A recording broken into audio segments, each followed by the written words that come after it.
It all started with a dream. I woke up in a cold sweat, my heart pounding.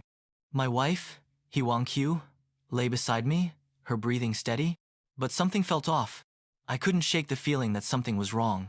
Why did I feel this way? Why did I feel like she had betrayed me? Was it just a dream? Or was it something more? Chapter 2. The Demolition Crew. The next morning, I left for work. I was part of a demolition crew, and we were busy tearing down old buildings to make way for new ones. My wife called me, asking when I'd be back. She sounded distant, like her mind was elsewhere. I told her I'd be back tomorrow, and I even promised her a surprise. But deep down, I couldn't shake the feeling that something was wrong.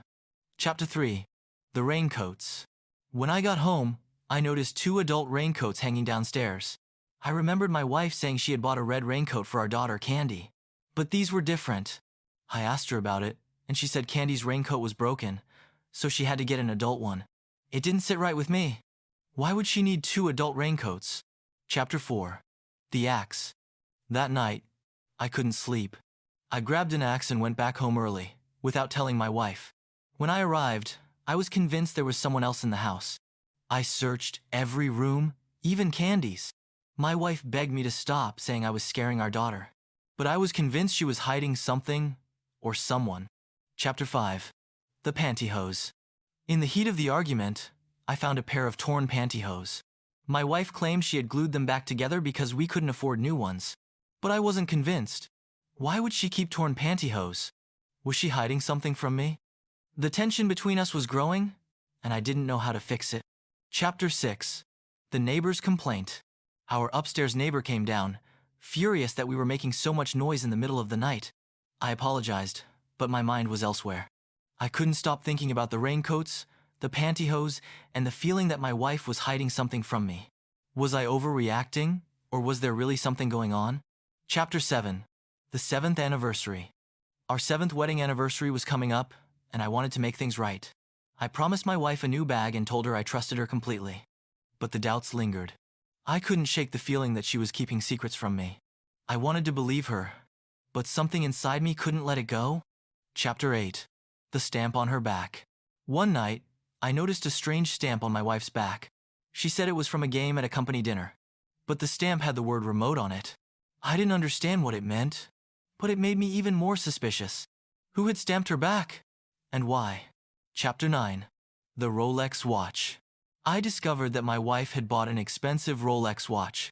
When I confronted her about it, she said it was a gift for me. But I couldn't believe her. Why would she spend so much money on a watch without telling me? I started to wonder if she was buying it for someone else. Chapter 10. The Cigarette Butt. I found a cigarette butt in our house, even though I never smoked indoors. My wife said it must have been from the upstairs neighbor, but I wasn't convinced. I started to suspect that someone else had been in our house, someone who smoked Yellow Crane Tower cigarettes. Chapter 11. The Masquerade Party. My wife invited me to a masquerade party at her company.